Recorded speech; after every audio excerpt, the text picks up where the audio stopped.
Hello, everyone. Welcome to Ruminate This with Agrarian Solutions. Join us as we explore ruminant nutrition and the impact of mycotoxins. Here, we challenge your curiosity and explore new industry insights and research to optimize your herd's health and performance.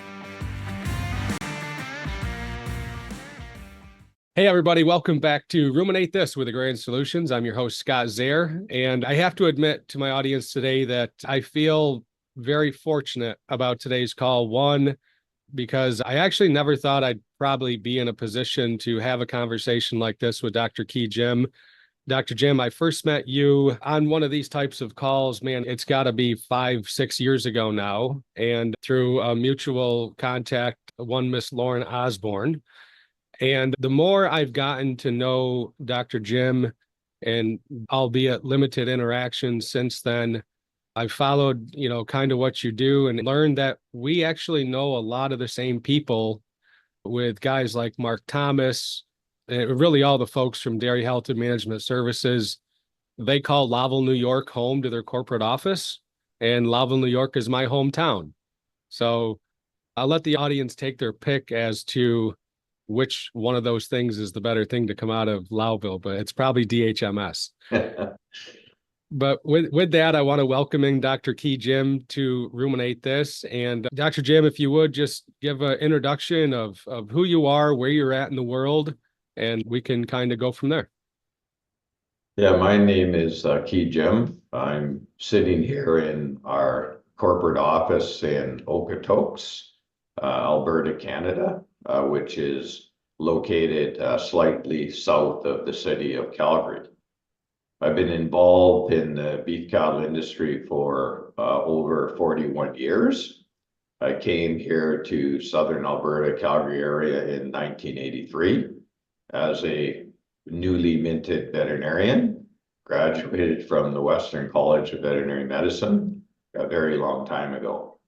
I started a company named Feedlot Health Management Services, which specialized in providing animal health consulting to feedlots. And at that point in time here in Western Canada, feedlots were just getting going, right? It was really the very beginnings of the commercial feedlot industry here. And over that time frame of roughly 40 years, Alberta has grown to be either the fourth or fifth largest cattle feeding area in North America. So each year, Colorado or Alberta could be fourth or fifth. They flip-flop a little in terms of total output, but very, very close. So I began my career as a consultant, and over a long period of time, that company grew from myself into approximately 150 employees, 57 veterinarians and PhD animal scientists providing feedlot consulting services around the world. Canada, the US, Mexico, China, Russia, Mongolia, Kazakhstan, right? We've been in a large number of places globally. So it morphed from an entity that started out doing animal health and ended up providing a broad spectrum of consulting services for feedlots. In 2019, that company, Feedlot Health, was sold to TELUS Agriculture.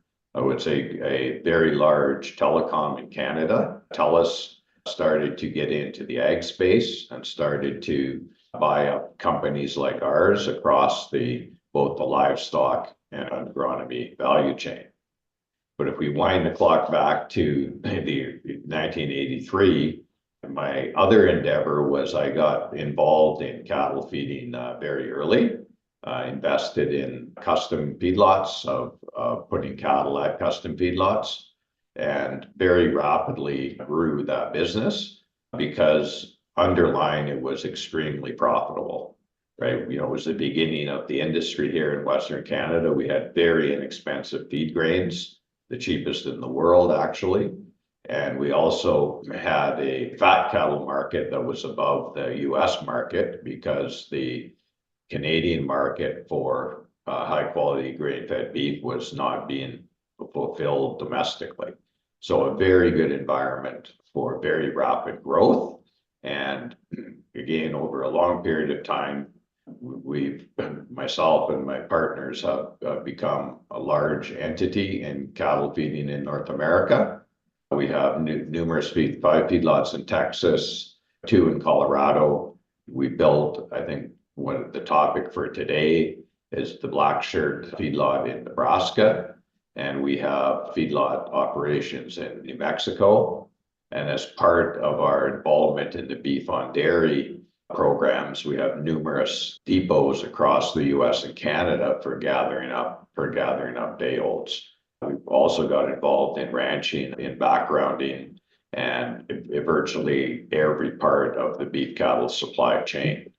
So it's been quite a ride for 41 years, and we're still at it and still growing. So I want to ask from my own perspective as an entrepreneur. I started a business. Maybe I should have got into cattle, but I have a maple business here in New York, and it's relatively new, about 3 years old. When you started the business, Feedlot Health, did you at that time in the 80s envision it would turn into this? Was there any part of that thought back then? Not really. I was just, trying to find your way early on. And, the combination of the consulting and actually being involved in the ownership of feedlots and cattle was just a marvelous opportunity for growth. And also right place, right time. It was the very best place in North America for profitability at that point in time. Right. So nothing makes you look smarter than significant profits early. That's a lesson that I need to learn, I guess. But, you referenced Blackshirt, and I did want to bring that up in our conversation today. So I'm really curious. One, where did the name Blackshirt come from for a feedlot? But 2, could you share the maybe overarching inspiration behind that project? Well, the term or the word Blackshirt is the nickname of the Nebraska's football team's defensive unit. So any Cornhusker fan would know immediately what that refers to. And it's appropriate because the feedlot is located in Nebraska. Yeah. And one of the partners that's involved is actually from a town very near where the feedlot is called Benkelman, Nebraska. So one of our partners, Eric Belke, grew up there. So a little bit of how we came to that location is we wanted to grow and we wanted to continue to expand. And so our group said, all right, there's really isn't a lot of feedlots big enough left to buy, right, that are for sale in the various locations. And so we thought, well, why don't we ask ourselves from first principles, where's the very best place to build a feedlot in North America? Right. And oddly enough, I'm not sure that people have asked themselves that question. I think typically what people have done, what we tend to do in agriculture, is we build things where we live. Yeah. Right? It may or may not be the best location, but we make it work. So we looked at it from first principles and, what are the primary siting criteria for a feedlot? When the first thing would be to think about would be what is the corn basis? The relative price of corn. What is the proximity to packers, right? What is the weather like?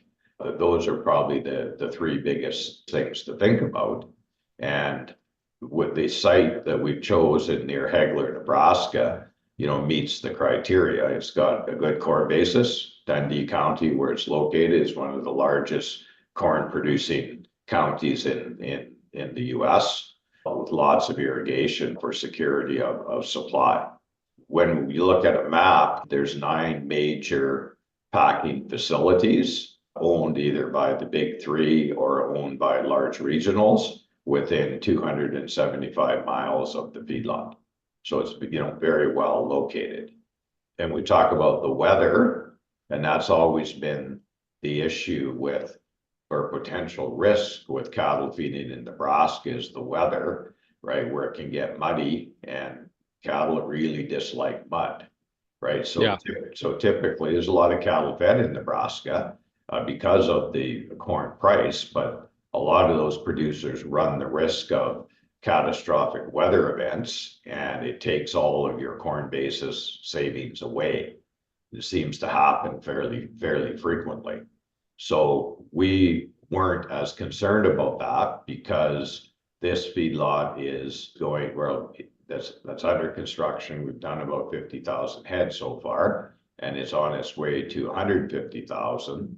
We have what's called roller compacted concrete, right? So the cattle are on concrete, and that way you're preventing the weather and the mud event from cutting into your profitability, right? So the design innovation of roller compacted concrete allows you to pick your location where historically you'd be not necessarily wanting to go because of the weather risk, right? So I think it's a bit of a unique project in that, it was based as primary siting criteria.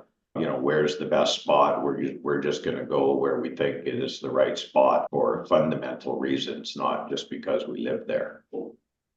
I think that's actually a good lesson for, I think, a lot of business owners in general. But, so right, I always talk about location, location, location. Well, we have ample resources to feed the cattle.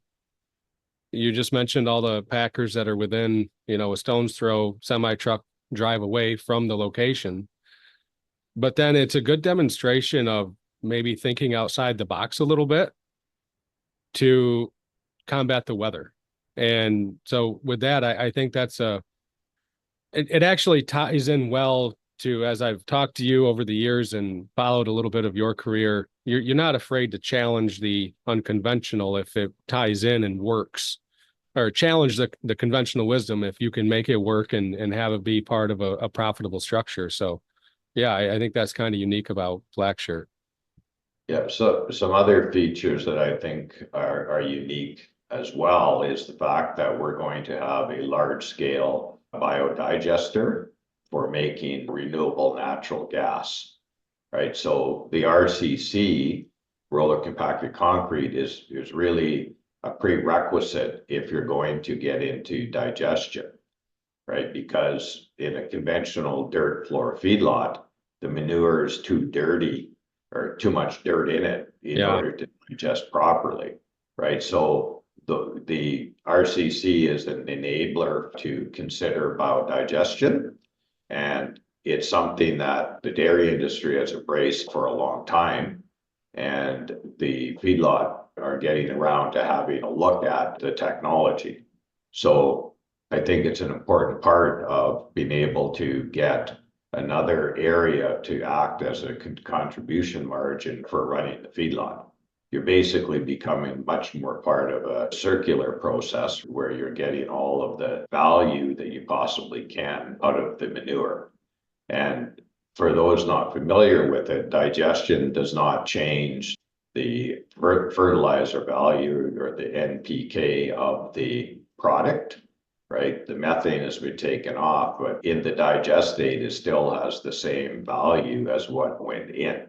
So you're not detracting from the fertilizer value of the manure by running it through the biodigester. And I just believe that in the feedlot world, we're going to have to look at, other revenue streams if they're available, much like the dairies have for the last several years. But the big step is you need to have, the RCC in place if you're going to do the digestion. I'm going to do a quick callback to an episode that we had a little bit ago here on Ruminate This with Dr. Jack Brett, and we were talking about the sustainability of dairy over the next number of years. And I remember his comment being, we have to stop looking at manure as waste. And what you're just talking about, what you're doing with the manure there at Blackshirt, is the exact demonstration of what he means about that. It's actually a very valuable commodity, if you would, in a situation like this, where we're able to produce power and still have the fertilizer, still have the nutrients to go back and continue the cycle. Yep. And then I think the other feature of the Blackshirt feedlot is it's large. It's 150,000 head. And people have asked me, well, why would you want to make it so large? Well, I've owned feedlots from as small as 5,000 head, then to 10, then to 25,000, then to 50. And some of our Texas facilities are up to 80,000 head. Every step of the way, there has been significant economies of scale. Yeah. So I think it's pretty simple. You need to get as many cattle as you possibly can at one site. You get significant economies of scale with size, but it's just as important for a digester, right? You need to be producing a lot of product to be able to make a digester financially viable in the beef cattle space. Because remember that the underlying price of the RNG in the dairy world is a lot higher than in the feedlot world, simply because of what's avoided emissions. So the dairy world is getting credit for the fact that the conventional practice is a lagoon. Yep. Right? And then you change practice so that you don't have the methane coming off the lagoon. So what's called your CI score, carbon intensity, is anywhere from -180 to 200, whereas feedlot manure standalone could be 0 or it could be up to +20.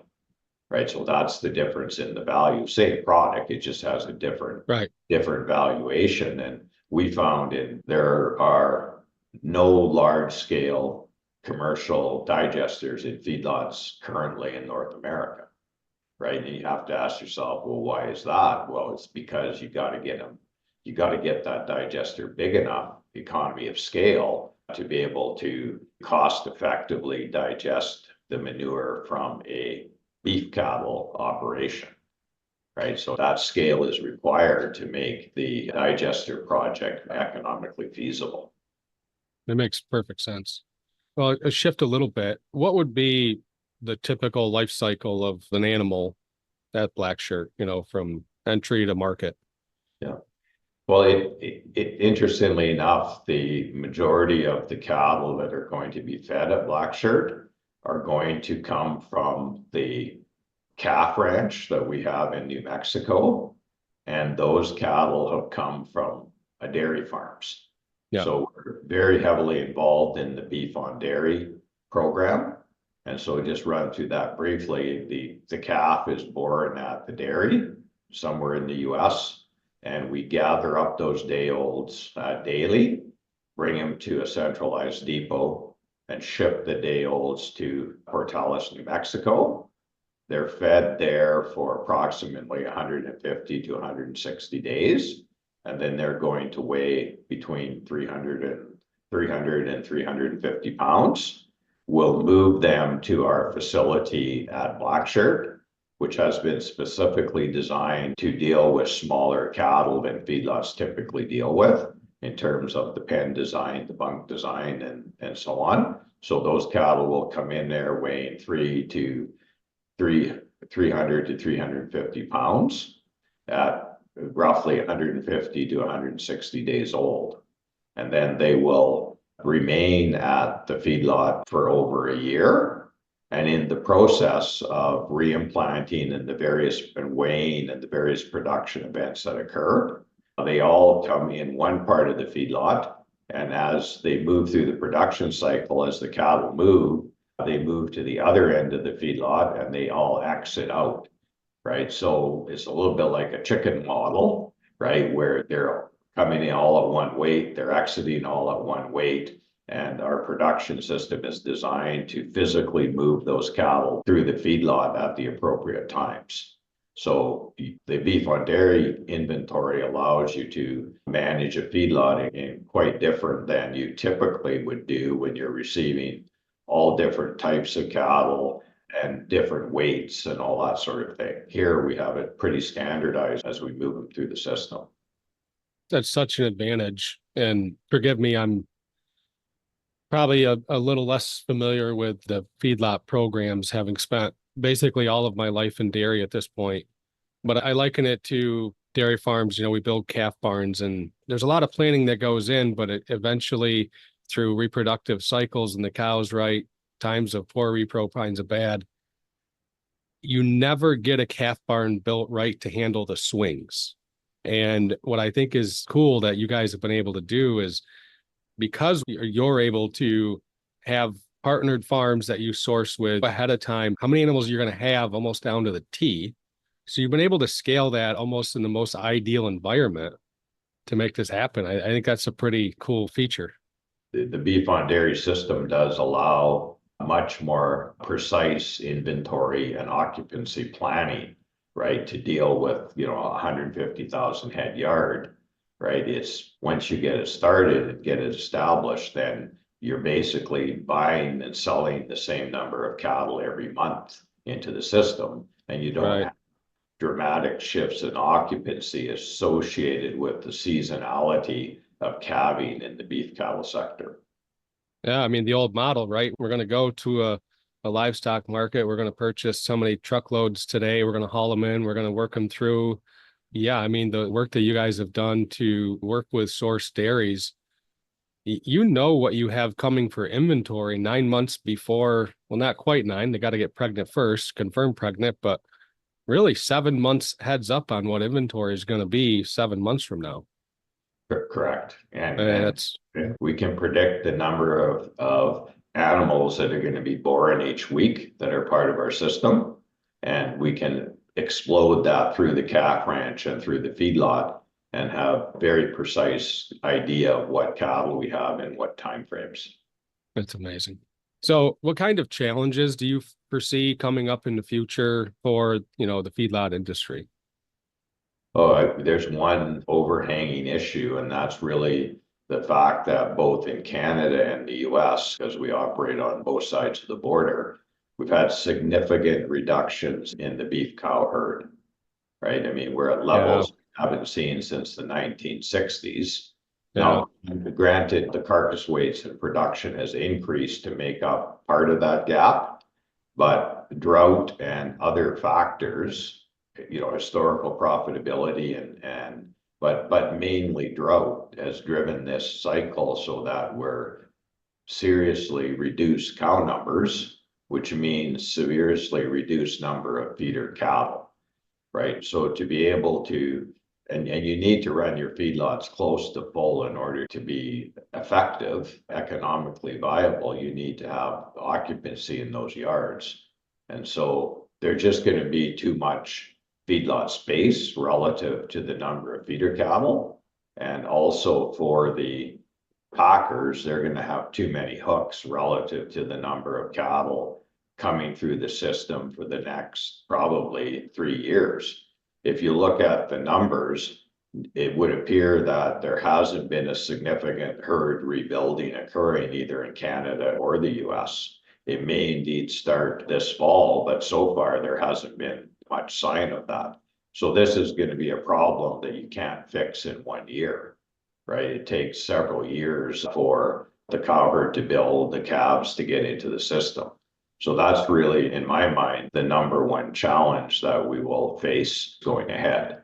You're always going to have your ongoing regular challenges with finding labor and doing all these things, but that just sticks out in my mind as going to be the principal challenge. Do you think there's maybe internal challenges amongst producers to where, the demand for beef right now is really good, right? In part because, and it has been, I mean, you look at like the day-old calf market, we know the beef herd is low. Does that demand right now drive more sell-off of beef where guys are like, I want to rebuild my herd, but I can't afford to right now. You can't pass up getting that kind of a price for the cattle. And that's probably what's prevented as the drought has receded in most parts of North America, not all, but most. Why hasn't the rebuilding occurred? Obviously, there's a strong signal on the profitability side. The cow-calf operators have done as well in the last 3 years as they've ever done in history, right? So typically profitability would encourage you to maintain more heifers, but then they're looking at record high feeder cattle prices out the other end. And it's hard to turn that down Yeah. because, you're going to be able to reduce debt and, various things like that. So I think a lot of cow-calf producers have used this record high price for both feeder cattle and cows to either cash out, right? To say, well, I was thinking of retiring anyways, but how could we find a better time? And alternatively, some have said, I kind of want to expand, but I just can't turn down this kind of pricing here, right? So I think that the two things kind of build on each other and, resulting in the lowest print of cow inventory we've had in decades. But it's easy for me to understand why you've got such a fantastic price. I mean, how do you turn that down? And that is slowing the rebuild process for sure. Just pulling back from the cow-calf operations a little bit, looking at the beef on dairy calves here in the Northeast, we've seen prices as high as $10, $12 a pound for these animals. And, the dairy guys love it, Kee. I mean, my father milks 80 cows and he sent 2 calves to auction one day, got $1,200 and some dollars for 2 calves. Yes. And that's almost on the low end of where the peak was. How does that work for you? I mean, it doesn't work as well as it did when they were $50, I can assure you. Well, but, and maybe not you in particular in your operation, but what the feedlots that are sitting there without cattle in right now, as you mentioned, I mean, how prohibitive is that $1,000 a head entry fee?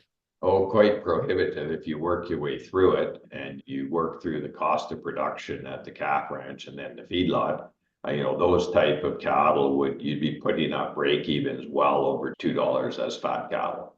Yeah. Right. So it doesn't look particularly like a particularly good mood or a good move, but that's what markets do, right? They overshoot the mark and they undershoot the mark, right? As you go on. One of the things that the dairy producers have done a bit though is because of that really good price for beef on dairy, they probably shorted themselves a little bit on the replacement heifer side, right? And now that milk price is recovering and all this sort of thing, I think there'll be probably for a while a little bit fewer cattle bred to beef bulls as they catch up on their replacement side.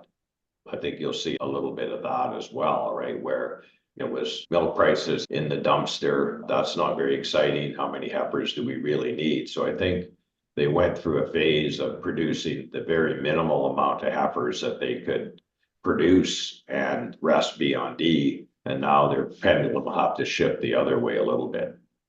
I think that's absolutely, and just to prove that out, you mentioned the U.S., well, the North American beef herd being at an all-time low since the 1960s.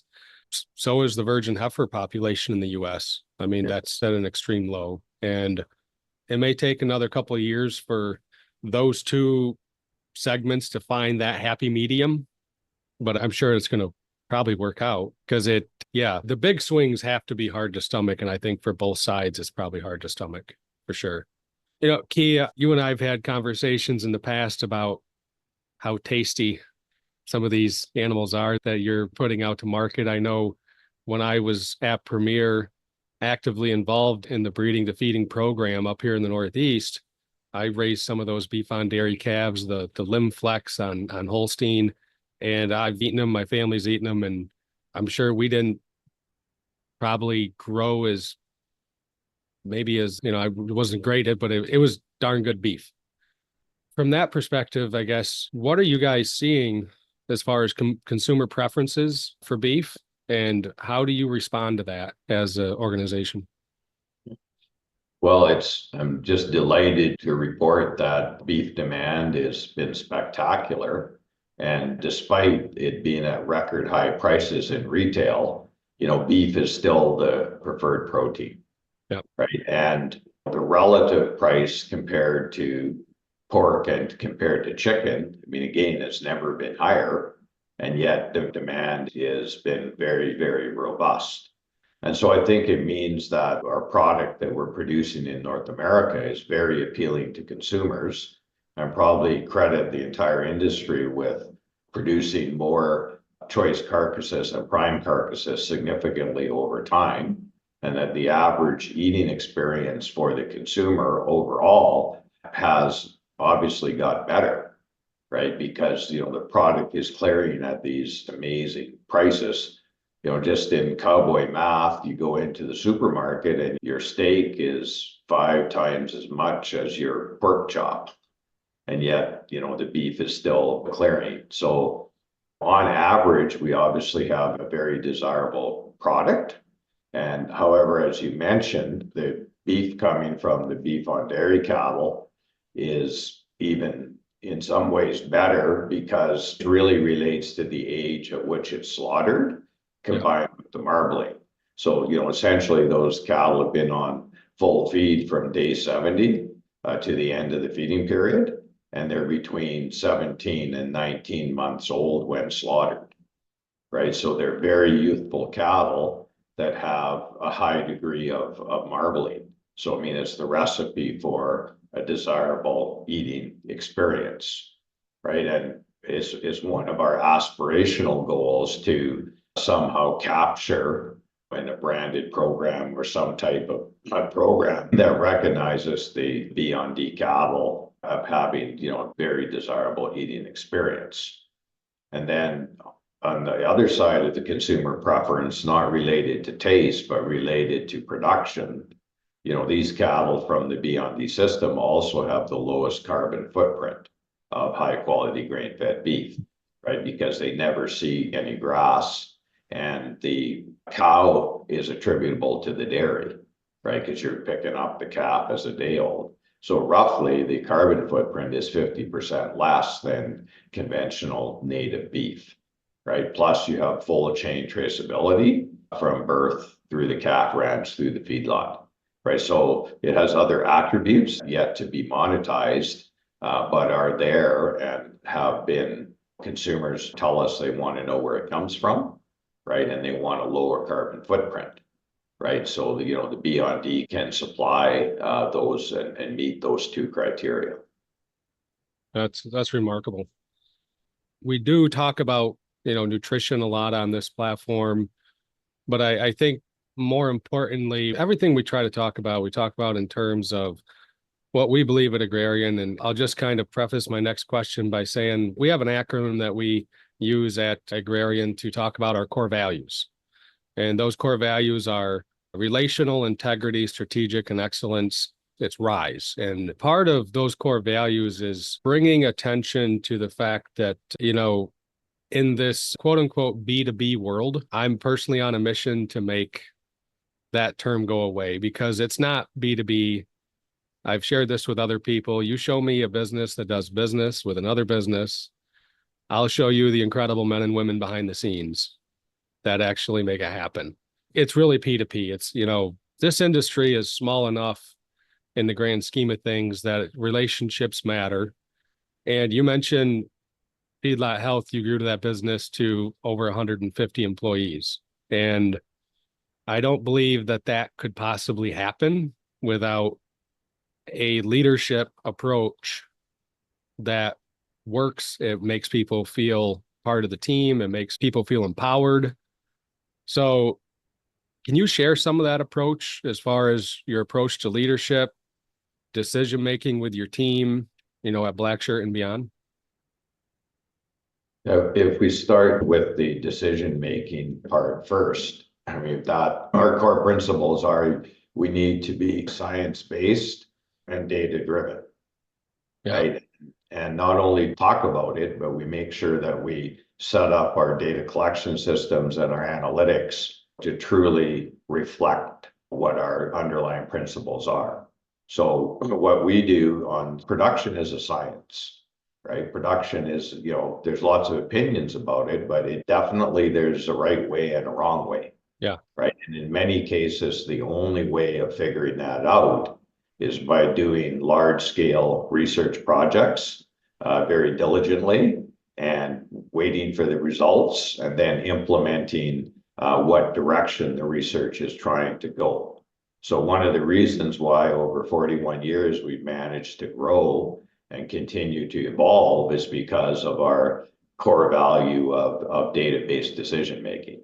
You can get pretty distracted in the feedlot business if you let your own views and opinions drive production and never check out the primary assumption to determine whether you're on the right path or not, right? These systems are sufficiently complex enough in their biology that unless you are very rigorous about how you make production decisions, you may or may not have the correct answer, but you may firmly believe that you do in your mind, right? So for us, that's just core to running the business, is on what basis did you make these decisions?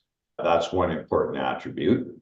And I guess the other, overriding philosophy or principle that we have is that basically we know very little about what direction the markets are going to go, right? So we don't believe that we have a inherent knowledge there or a better system of figuring it out. Our belief is that markets do what markets do, and nobody in the long-term time frame has been successful in figuring out what's going to happen, right? So, this whole notion that if you just have the right risk management team, you're going to, by definition, be successful, right? I think there's one way of the only risk management mitigation in the long term that matters is equity, right? Yeah. Can you withstand the ups and downs in the market? And that's what will, determine your fate much more than thinking that you're a clever trader, No, right? We're yeah. not traders by nature. We're production people, and we believe that if we work hard at production and continuously improve, right? Continuous improvement over long periods of time is what generates sustainable competitive advantage over people that we're forced to compete with every day. And I guess the other principle that we adhere to in our operations is that having a little fun once in a while isn't illegal. Right. So if this thing with the work is so stressful and so punishing, well, then maybe you shouldn't be doing it.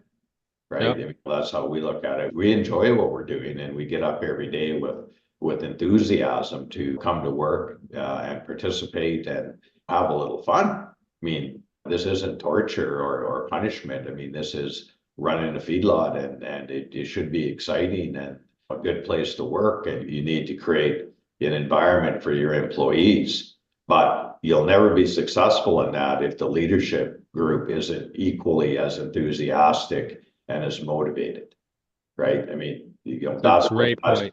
That's critical, right? Is that the leadership has to be thrilled with what they're doing, excited about what they're doing, and really trying to move ahead. If they are, then it's very easy for the rest of the team to feel the same way. And you will get results that you never even could believe from people if they're so motivated. The importance of inspirational leadership, I think, is probably not talked about enough. And I think sometimes when we think of inspirational leadership, we think of the guy that's standing on the platform and he's delivering the rah-rah speech, right, to fire everybody up. That only works for like the following 30 to 60 days after that speech, right? It's the consistency of showing up day after day with a positive attitude, with a work ethic, with a camaraderie, with chemistry, with caring about people. That's what I think truly motivates people to, when they look at leadership, if you're doing some of those things, that's what's going to make them feel good about coming to work for you and working with you rather than against you even.